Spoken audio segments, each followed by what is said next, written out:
अगर इंडिया उनसे बॉयकॉट कर रहा है तो इसका मतलब ये नहीं है टर्की और अज़रबैजान से तो उनको कोई इससे अफेक्ट होगा। ये ख़ुद इंडिया की पॉलिसी, फॉरेन पॉलिसी अफेक्ट कर रही है कि वो कितने लो सोच रहे हैं, कितने गिर के सोच रहे हैं। इंडिया के अगेंस्ट अगर कोई भी मुल्क गया है तो इंडिया डेफिनेटली उसके अगेंस्ट जाएगा। अब देखें मालदीव्स के खिलाफ गया, बिल्कुल तुर्की ने पाकिस्तान का साथ दिया, लेकिन मैं यहाँ पे ये कहना चाहूँगा कि तुर्की को दोनों मुल्कों का साथ देना चाहिए था। तो यहाँ पर अगर देखा जाए जिस खित्ते की भारत बात करता है वो उसे बायकॉट कर देता है, तो क्या लग रहा है आपको कि भारत अकेला सर्वाइव कर सकता है? इतना स्ट्रॉन्ग है इंडिया के वो? ऐसा नहीं होना चाहिए। अब देखिए अगर आप फ्रांस की बात करें तो जिस तरह फ्रांस ने या दूसरे ममालिक ने इंडिया का साथ दिया, लेकिन यहाँ पे अगर हम बात करें तुर्की ने पाकिस्तान का साथ दिया, लेकिन तुर्की को ये चाहिए था कि वो दोनों मुल्कों का साथ देता, दोनों मुल्कों के ताल्लुकात को बेहतर करता, ताकि दोनों मुल्कों के अंदर जो इन्वेस्टमेंट है वो बेहतर हो सकती। इसलिए पाकिस्तान का सब साथ दे रहे हैं, इंडिया का कोई साथ नहीं दे रहा है और इंडिया इस वक्त अलोन हो गया है फॉरेन पॉलिसी में और उसको रीथिंक करना पड़ेगा, अपनी हर चीज़ की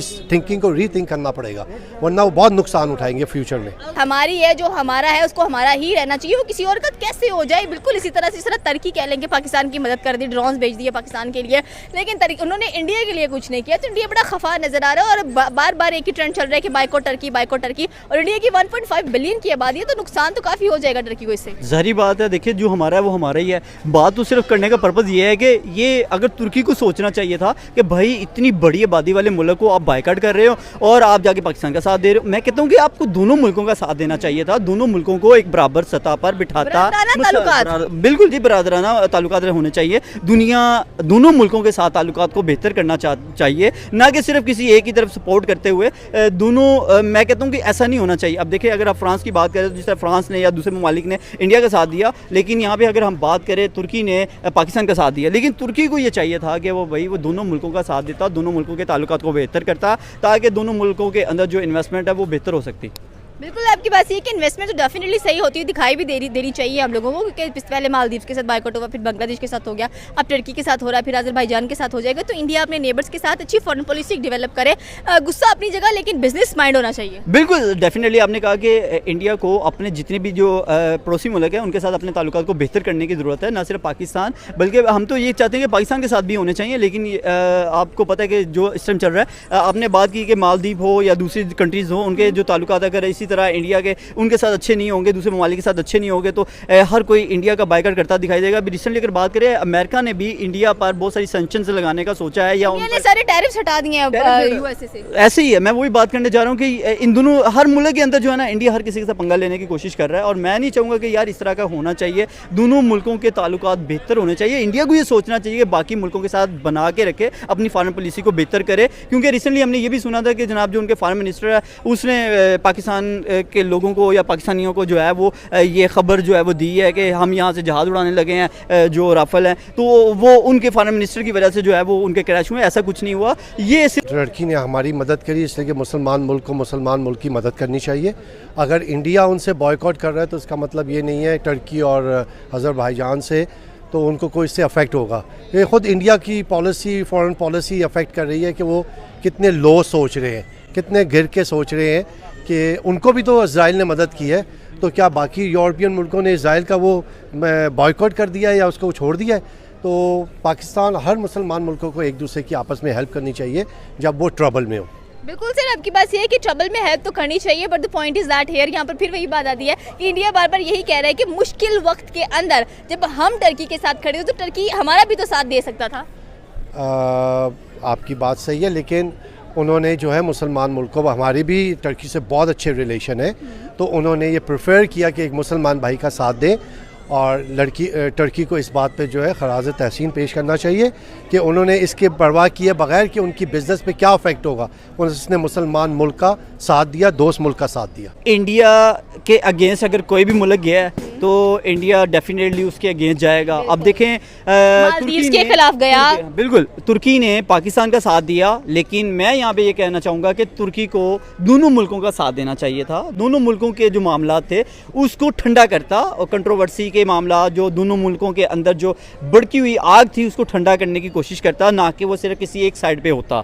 मैं यहाँ पे सिर्फ इतना सा कहना चाहूँगा कि यार दोनों मुल्क जो हैं वो अब देखें, क्योंकि दोनों मुल्कों की जो अगर जंग की बात करें ना, ये मुतहम्मिल नहीं है कि अगर हम यहाँ पे बात करें दोनों एटमी पावर रखती हैं और थोड़ी सी आग मज़ीद भड़कती तो मेरे ख्याल से एटमी मिसाइल चल जाते और दोनों मुल्कों के अंदर बहुत बड़ा नुकसान हो सकता था। तो हमें ये चाहिए था, हमारे जितने भी पड़ोसी मुल्क हैं ना, उनको ये चाहिए था कि वो इस जल्दी पर जो है ना, भारत कहते हैं कि हम जिस चीज़ को कहते हैं कि यहाँ पर बाइकआउट लगा देना चाहिए, वहाँ पर बाइकआउट लग जाता है, बिकॉज एक बड़ी मैशत है। अगर हम लोग हिंदुस्तान की बात करें, साथ में अगर हम लोग इंडस्ट्रीज़ की बात करें तो बहुत सारी इंडस्ट्रीज़ आपको इंडिया के अंदर नजर आती हैं, तो हर किसी को जो बात है वो भारत की माननी पड़ती है, चाहे जो कुछ मर्जी हो जाए। नहीं, आई डोंट थिंक सो। उसकी रीज़न ये है कि नेशन वाइड तो आपको गवर्नमेंट लेवल पे तो आप चीज़ों को बाइकआउट कर सकते हैं, पब्लिक को आप कब तक रोक सकते हैं? फॉर एग्जांपल हम किसी मुल्क को, हम अपने आवाम को कहते हैं यार आप दुबई ना जाएं, तो वो कितने लोग हम गवर्नमेंट की बात मानेंगे? जिन लोगों के वहाँ बिजनेसेस हैं, फैमिलीज़ हैं, या टूरिज़्म के लिए जिन्होंने जाना है तो उन्होंने जाना ही जाना है। तो वो थोड़ा सा मुझे ये चीज़ें जो है वो नेशनल लेवल पे और होती हैं और दूसरे लेवल पे और चल रही है। अजरबैजान के साथ भी सेम टू सेम यही चीज़ नजर आ रही है। उन्होंने कहा कि अजरबैजान को भी बाइकआउट करें because they were supporting Pakistan at the moment of Indo पाक कॉन्फ्लिक्ट। उन्होंने भी बड़ा अच्छा जो है वो हमारा वॉर के अंदर हमें साथ दिया है। तो और वो भी देखें, आर्मानिया की जब वॉर थी तो हमने, पाकिस्तान ने खुल के उनका साथ दिया था और आर्मानिया के हम बड़े अगेंस्ट चले थे। तो ये एक डेफिनेटली एक ऐसा रीज़न है जिसके साथ हमें अंडरस्टैंड करना पड़ता है वॉर्स के। अब हमने उनका साथ दिया था, वो हमारा डेफिनेटली साथ दे रहे हैं, तो इंडिया के एज सच वहाँ पर कोई वो रीजनिंग नहीं थी जिस वजह से वो। चाइना के बारे में क्या ख्याल है? क्योंकि चाइना ने तो बहुत ज़्यादा, चाइना तो खुल के इंडिया के साथ उसका कॉन्फ्लिक्ट है, इंडिया के भी उनके साथ रिसेंटली वॉर भी चल रही है। तो आप इसको ये देखें कि चाइना तो पाकिस्तान का उसने डेफिनेटली साथ देना था। तो यहाँ पर अगर देखा जाए जिस खित्ते की भारत बात करता है वो उसे बाइकआउट कर देता है, तो क्या लग रहा है आपको कि भारत अकेला सर्वाइव कर सकता है? इतना स्ट्रॉन्ग है इंडिया कि वो अकेला सर्वाइव कर? नहीं, ये सर्वाइव भी नहीं कर सकता और इसमें टेम्परेरी ये सारी चीज़ें हैं, ये थोड़े अरसे में सेटल डाउन हो जाएंगी, ये इतना लॉन्ग टर्म ये चीज़ें चल भी नहीं सकती। सर, सबसे ज़्यादा अगर टूरिज्म की बात की जाए तो भारत की आबादी 1.5 बिलियन नजर आती है एंड मोस्ट ऑफ द अगर टूरिज्म की बात की जाए टर्की के अंदर इंडियन ज़्यादा नजर आते हैं। स्पेशली मालदीव्स के साथ भी कुछ ऐसा ही हुआ था जब उन्होंने कह लें कि जो उनके PM थे नरेंद्र मोदी, उनका पुतला बनाकर उसके साथ बहुत बुरा सलूक किया था, तो उन्होंने बाइकआउट मालदीव्स का भी एक बहुत बड़ा ट्रेंड निकाला था और सेम टू सेम ट्रेंड हमें अजरबैजान और टर्की की तरफ भी दिखाई दे रहा है। तो आने वाली जो सिचुएशंस हैं वो किस तरफ आपको नजर आ रही हैं कि क्या सूरत हालात होने वाले हैं इन खित्ते के अंदर? जितनी भी एशिया ममालिक है, स्पेशल मुस्लिम कंट्रीज हैं, इंडिया उनके साथ ताल्लुकात किस कदर बेहतर करेगा या इसको करने चाहिए हैं?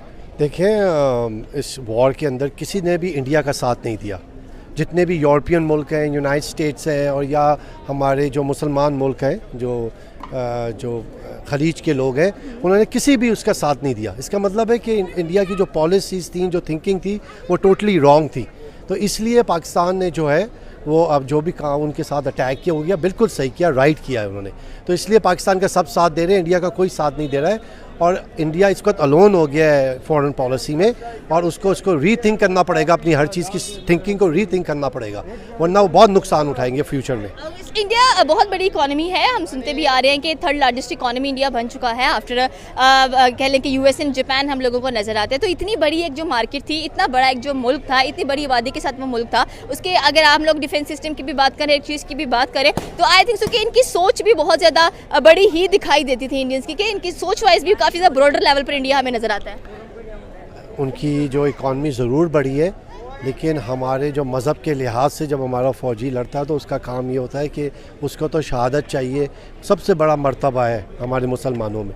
उन दोनों की जो सोल्जर्स हैं उनकी स्पिरिट में फ़र्क है। सामान ज़्यादा होने से जो है आप वॉर नहीं जीतते। एक यूनिटी और आप में डिसिप्लिन और हमारे में जो हिम्मत है वो उन लोगों में नहीं है। राइट नाउ इंडियन पाकिस्तान की सिचुएशंस क्या नज़र आ रही हैं? बिकॉज सुनने में आया कि मिशन सिंदूर राउंड 2 भी दिखने वाला है बहुत जल्द। बेवकूफ़ी करेंगे, मेरा उनको मैसेज है, ये काम एक दफ़ा आजमा लिया है, दूसरी दफ़ा मत आजमाइएगा पाकिस्तानियों को। और अभी तो फिर रुक भी गए हैं यूनाइटेड स्टेट्स के कहने पे, दूसरी दफ़ा में रुकेंगे भी नहीं।